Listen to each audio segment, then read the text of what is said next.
This section is now one of the key questions that has been asked a lot. TDK versus Batman 89. How does most of those quick, very quick. Sharp. Batman 89. I will echo a quote that Michael Keaton said about Batman 89.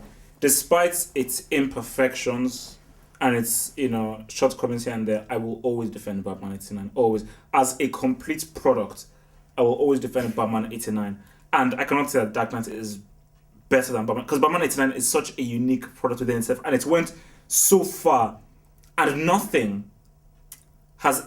So many comic book films have tried to emulate the feel and the tone and the emotions from the Batman 89 film, because like the Batman 89 film, it was like an event film. Like when you watch that thing, man, wow, that was really a thing. Like it really ended. It really had a beginning, middle, and an end. Like it was just a complete. So I can't say Dark Knight is better than Batman 89. I can't really say Batman 89 is better than the Dark Knight, because Batman 89 did something so amazing in a totally completely different direction, and it has so many imperfections.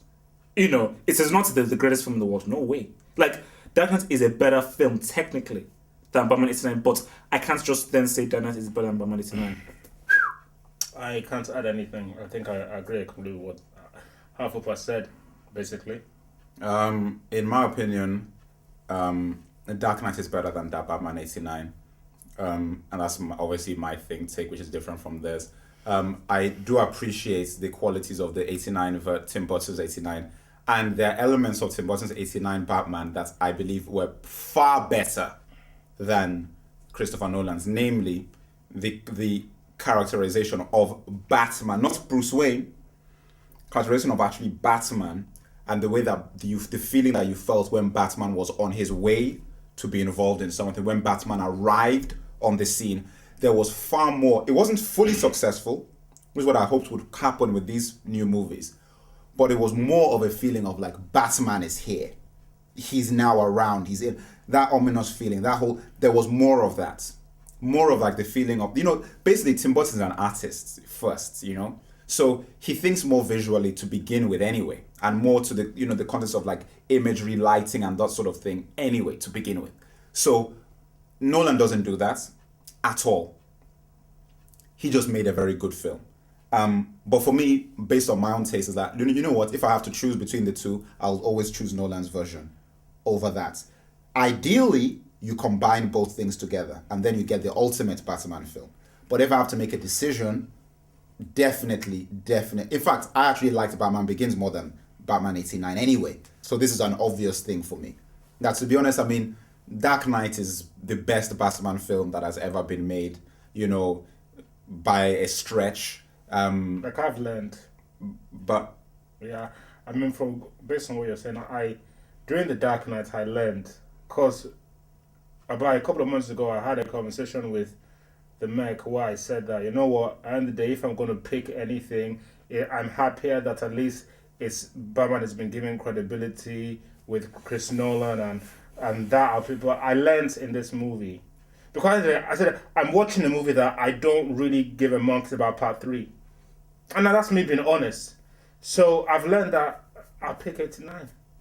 Yeah, you know what? I'll pick 89. Like I said, it's that's the only thing that I felt about it, and that's it's the best one that's been done. The 89 thing had its moments, definitely. Even Batman Returns had its moments, and I feel like there's something that Tim Burton does far better than Nolan does, and people are giving 89 a very, very bad and unfair rap, because let's be honest here.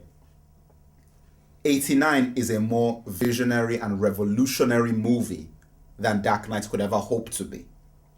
Dark Knight is a better film than 89 is, but 89 changed an industry forever.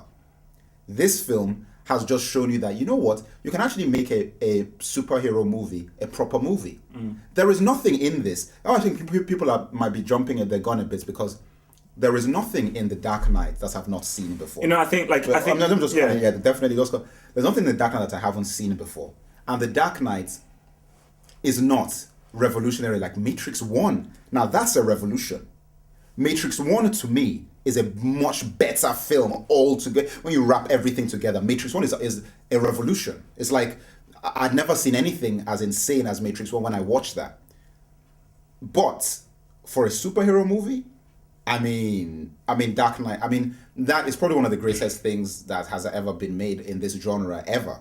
You know, and Batman Begins Batman 89 might have its moments and everything, but Dark Knight, for what it is and what it did, you know. I think because the Mike made a very important point, and that point is that what Dark Knight did, you see that thing in many films. Yes. It's a quality script, but that's quality script and that's storytelling in many crime films and stuff like that. But just that they've done it in a superhero film. But just thinking about the Batman 89 was that it was a new thing. It's just a new but that's what it was such a big thing that it was just such a new thing that. So those guys insulting Batman 89, you can't do it because people really underestimate the kind of impact that Batman 89. The film, it will stand the test of time forever. You will always go back and watch that film always. And you know what's another big thing is that it is testament to how low we fans went that the reaction to Dark Knight is the way it is. You've got the industry surrounding blockbusters and the industry surrounding comic book films and fandom in general had to sink to a particular depth for the reaction to have been the way it is, because it means that truly there was no respect of the material. Because The Dark Knight is just The Dark Knight isn't better than No Country for Old Men. The Dark Knight isn't better than The Dark Knight isn't better than Collateral. The Dark Knight isn't better than... In your opinion. Okay, look, I'm just giving you know what, maybe not Collateral. Giving examples of... Name some Oscar-winning movies that there have been in the last few years. Shawshank Redemption. Even Shawshank Redemption. Gosh, I'm trying to think of the movies that came out last year. Oh, last year. Munich. You've got Munich. Basically, guys, look at the list. Even on the IMDb, even though Dark Knight is now at the top, which is a neat thing. Look, guys, in reality, be serious and take The Dark Knight for a good film for which is what it is. Compare it to other top-class movies, and it is not as good.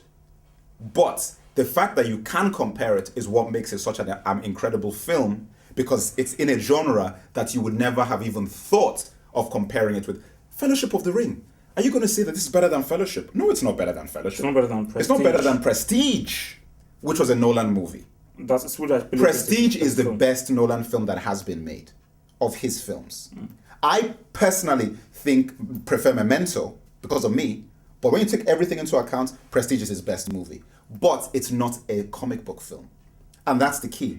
And I think that's what has to be accepted here, that what Tim Burton did with Batman 89, I've never seen before. What he did in Batman Returns was too far, so they quickly yanked him because it's this guy's getting a bit too crazy. And nobody has still done what he's done in 89. Nobody's ever done it. It's because, you see, what Burton did is he said, look, I'm writing the rules here. I'm creating a world and I'm writing the rules. And he completely changed everything. Now, for me, he went too far and the story was lacking, the characterization was...